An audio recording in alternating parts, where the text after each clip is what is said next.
राजधानी भोपाल का, जहां गाय को राष्ट्रीय पशु घोषित करने की मांग तेज हो गई है। कांग्रेस विधायक आतिफ फकील का ये बयान है, जहां उनका ये कहना है कि गाय को राष्ट्रीय पशु घोषित किया जाए। गाय को लेकर अशासकीय संकल्प लगाया। हिंदू धर्म गाय को माता मानता है। आतिफ फकील का ये कहना है, गाय को राष्ट्रीय पशु घोषित करना ही चाहिए।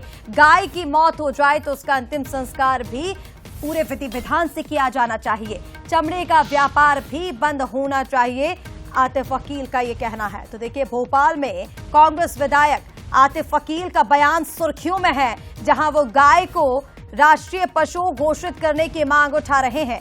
इस संबंध में उन्होंने अशासकीय संकल्प भी पेश किया। आतिफ फकील ने कहा कि हिंदू धर्म में गाय को माता का दर्जा दिया गया है, इसीलिए उसे राष्ट्रीय पशु घोषित किया जाना चाहिए।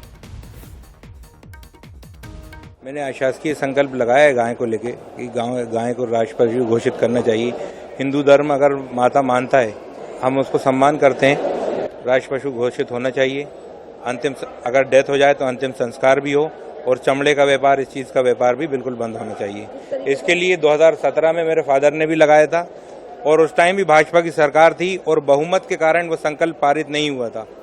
तो आप सोचिए, कथनी और करनी में बहुत फर्क है।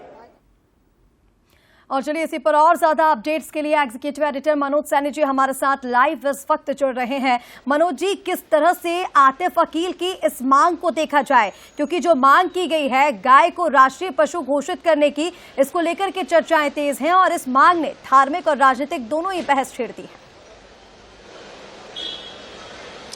देखिए, सियासत पे तो गाय को लेकर खूब चर्चाएं होती रही है। कई बार सरकार के लोग बात करते हैं, विपक्ष के लोग बात करते हैं, लेकिन निश्चित रूप से आतिफ फकील ने ये बात कही है कि उनको राष्ट्रीय पशु घोषित किया जाए। तो ये मांग तो उनके पिता ने पहले, जो आरिफ फकील थे विधायक, लगातार विधायक रहे हैं कांग्रेस की तरफ से, वो भी इस मांग को उठाए थे, लेकिन उस पर चर्चा नहीं हो सकी थी। एक बार फिर आतिफ फकील ने वही बात रखी है, अशासकीय संकल्प के माध्यम से अपनी बात रखी है, और वो ये कह रहे हैं कि उस राष्ट्रीय पशु घोषित किया जाना चाहिए। लेकिन अब इस पर सियासत भी तेज हो गई। अभी हाल ही में रामेश्वर शर्मा ये कह रहे थे कि पहले अपने मौलवी से पूछ लें, तो इसका मतलब ये है कि अब इस पर सवाल खड़े होने वाले हैं। लेकिन गाय को लेकर जो होना चाहिए, जो चीजें दिखाई देना चाहिए, अभी भोपाल का हाल ही का मामला है तो बड़ा चर्चाओं में रहा, तो अब इस पर दोनों को सोचने की बात कही है। तो इसके मायने बड़े गहरे हैं। अब इसको सियासी दृष्टि से देखें या फिर ये सोचें कि गाय के प्रति उनकी भावना है, अच्छी बात है, ये भावना है। तो निश्चित रूप से उन्होंने कहा कि अंतिम संस्कार भी होना चाहिए। अब इसको लेकर तमाम तरह के बयान यहाँ देखने को मिल रहे हैं। रामेश्वर शर्मा है, भारतीय जनता पार्टी के तमाम विधायक, वो अपने तरीके से इसको देख रहे हैं, पर इस पर सियासत खूब गरमाने वाली है। अब देखना यह है कि चर्चा इस पर होती है अथवा नहीं। बिल्कुल मनोज जी, देखना होगा कि किस तरह से इस बयान को आगे लिया जाता है। तमाम अपडेट्स के लिए बहुत शुक्रिया आपका। और चलिए